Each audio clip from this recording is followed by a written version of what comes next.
BJP के प्रत्याशी पुष्पेंद्र सिंह चंदेल ने स्वामी ब्रह्मानंद जी की समाधि पर श्रद्धांजलि अर्पित कर की चुनाव प्रचार की शुरुआत। बड़ी संख्या में भाजपा के कार्यकर्ताओं ने फूलों की माला डालकर अपने प्रत्याशी का स्वागत किया। वहीं सड़क पर सैकड़ों गाड़ियों के काफिले से घंटों लगा रहा जाम। भारतीय जनता पार्टी के वर्तमान सांसद पुष्पेंद्र सिंह चंदेल को भारतीय जनता पार्टी ने दोबारा महोबा, हमीरपुर और तख्तवारी लोकसभा सीट से उम्मीदवार बनाया है, जिस पर भारतीय जनता पार्टी के कार्यकर्ताओं में खुशी की लहर दौड़ पड़ी। पुष्पेंद्र सिंह चंदेल को पार्टी के कार्यकर्ताओं को अपने साथ लेकर राठ पहुंचे और स्वामी ब्रह्मानंद जी के समाधि पर श्रद्धांजलि अर्पित करते हुए अपने चुनाव प्रचार अभियान की शुरुआत की।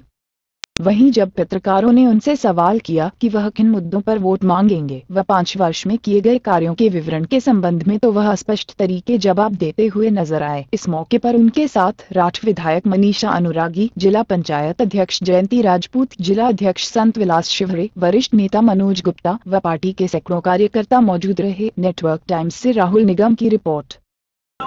सर, आज आप टिकट मिलने के बाद पहली बार राठ आए हैं, राठ की जनता से क्या कहना चाहते हैं? देखिए, हम लोग भारतीय जनता पार्टी के बहुत छोटे से कार्यकर्ता हैं और स्वामी ब्रह्मानंद जी के बताए हुए मार्ग पर चलने वाले लोग हैं और इसीलिए 2014 में जब पार्टी ने हमको यहाँ से प्रत्याशी बनाया था तो सबसे पहले उनकी समाधि में पुष्पार्पण करके फिर अपना चुनाव प्रचार का अभियान शुरू किया था।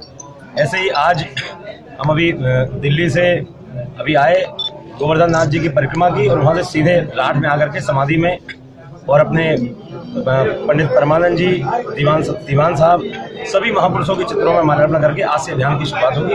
मैं केवल एक बात मैं कहना चाहता हूँ कि हमारी पार्टी की जो नीतियाँ हैं, हमारा राष्ट्रीय नेतृत्व श्रद्धेय नरेंद्र मोदी जी की का जो नेतृत्व है, उस पर चल करके पार्टी के सभी पदाधिकारी हम सब लोग मिल करके भारत माता को परम वैभव पर पहुंचाने के काम में संलग्न है। इसीलिए आज स्वामी जी की समाधि से इस कार्यक्रम। सर, मौजूदा समय में कई मौजूदा सांसदों के टिकट कटे हैं, लेकिन भारतीय जनता पार्टी ने आप पर भरोसा दिखाया है। क्या आपके लिए इस बार ये राह इतनी आसान होगी? भारतीय जनता पार्टी का अपना एक सिस्टम है, सभी की आवाज जब पहुंचती है उसके बाद होता है और किसी को भी जानकारी नहीं होती किसका टिकट होने वाला है, किसका नहीं होने वाला है। किन मुद्दों पर चुनाव लड़ेंगे आप? क्या प्राथमिकता है? भारतीय जनता पार्टी का मुद्दा केवल विकास का मुद्दा है। जो आपने देखा पिछले 5 वर्षों में श्रद्धेय नरेंद्र मोदी जी के नेतृत्व वाली भारतीय जनता पार्टी की नीतियों की सरकार ने जो भी देश के गरीबों के लिए, देश के नौजवानों के लिए, देश के सभी वर्गों, किसानों के लिए आपने देखा कि जिस प्रकार की योजनाएं बनाई गई हैं और जिनको लागू किया, केवल घोषणा नहीं की गई, जिनको लागू किया गया, सीधे खाते में जो पैसा पहुंचा।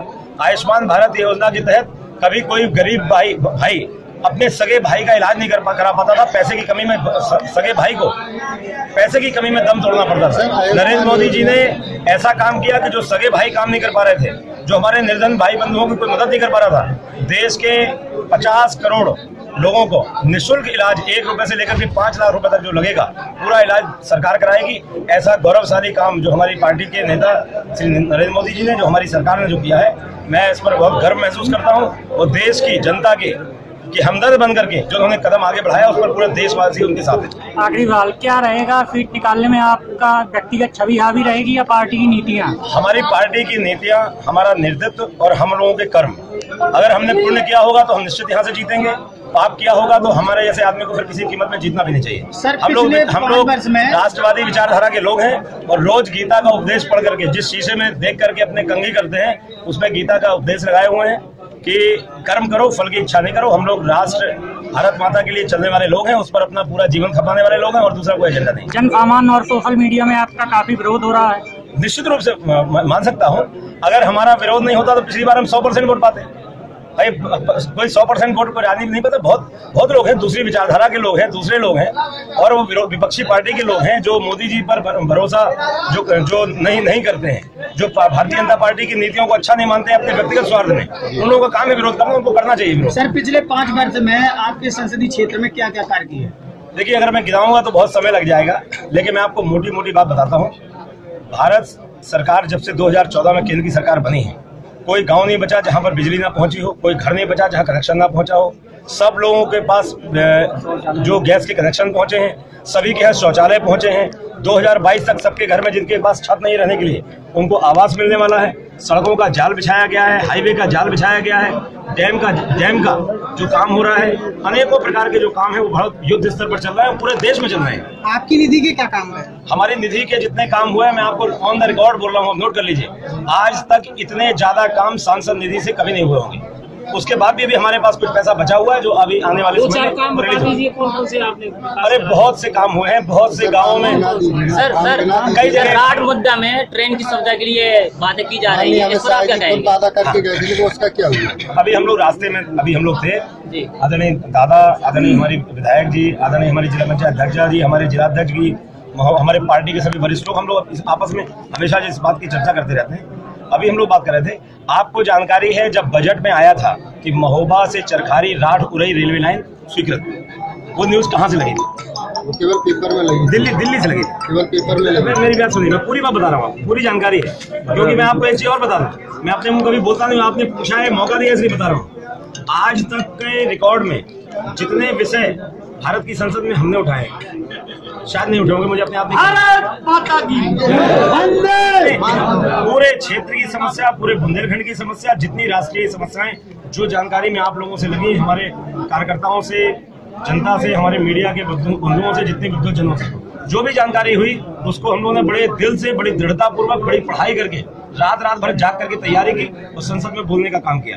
रेलवे लाइन की जो आप बात कर रहे हैं, मैं रेलवे लाइन की बात करता हूँ, पृथक बुंदेलखंड की बात बाद में करूंगा।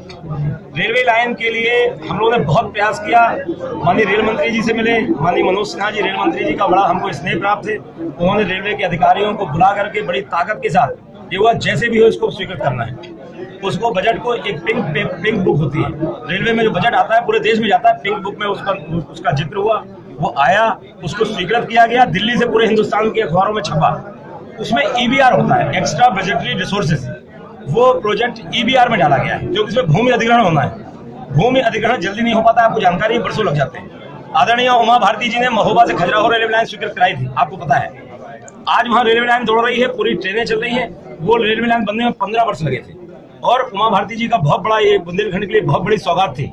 जैसे केन बेतवा के लिए दीदी का जो योगदान है, जो श्रेय है, जैसे अभी अपनी अर्जुन सहायक परियोजना के लिए उन्होंने करोड़ों रुपए का खजाना खोल दिया, वो दीदी ने जो भी यहाँ पर दिया। समय लगता है और मैं आपको विश्वास दिलाता हूँ, समय लगेगा, लेकिन रेलवे लाइन निश्चित रूप से बनेगी, निश्चित दौड़ेगी। क्योंकि मेरे मन में ये भाव था कि मेरे संसदीय क्षेत्र में 5 विधानसभा क्षेत्र हैं, चारों विधानसभा क्षेत्र में 4 में रेलवे लाइन है, दिनवारी में भी है, हमीरपुर में भी है, महोबा में भी है, चरखारी में। केवल राठ ऐसा विधानसभा क्षेत्र है जहां पर रेलवे लाइन नहीं है। पहले दिन से हमने कहा कि हमारा काम है केंद्र की योजनाओं को लाना, प्रदेश सरकार की योजनाएं लाने के लिए हमारी माननीय विधायक जी लगी रहती है, रात दिन परिश्रम करती रहती है, हमारे सभी विधायकगण परिश्रम करते रहते हैं।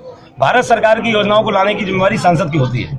हम लोग जुटे, उस पर बात किए, पूरी तैयारी किए, उस पर बहुत ढंग से काम किया, और जितने ढंग से काम हुआ वो आप लोग को, आपको उसकी जानकारी है, और उसको हम लोगों ने किसी प्रकार से उसको कराने में सफल हुए। और एक बड़ा नया रास्ता एक देश के लिए, देश से जुड़ने का राठ क्षेत्र के लिए खुला है, और वो रास्ता खुलेगा, लेकिन समय लगेगा। मैं झूठी बात कभी करता नहीं हूँ, थोड़ा समय लगेगा, क्योंकि उसमें भूमि अधिग्रहण होना है। भूमि अधिग्रहण बिल अगर पहले पास हो गया होता, हमारे पास 2/3 बहुमत होता, तो अभी हो सकता है ये काम शुरू हो गया होता। EBR में निश्चित चलेगा, निश्चित ये काम होगा, समय लगेगा, 5 साल भी लग सकते हैं, 10 साल भी लग सकते हैं, लेकिन मैं तो सोचूंगा, मैं चाहूंगा कि अगर मेरे कार्यकाल में होगा तो मैं समझूंगा कि स्वामी जी के लिए मेरी ये बहुत सच्ची श्रद्धांजलि है।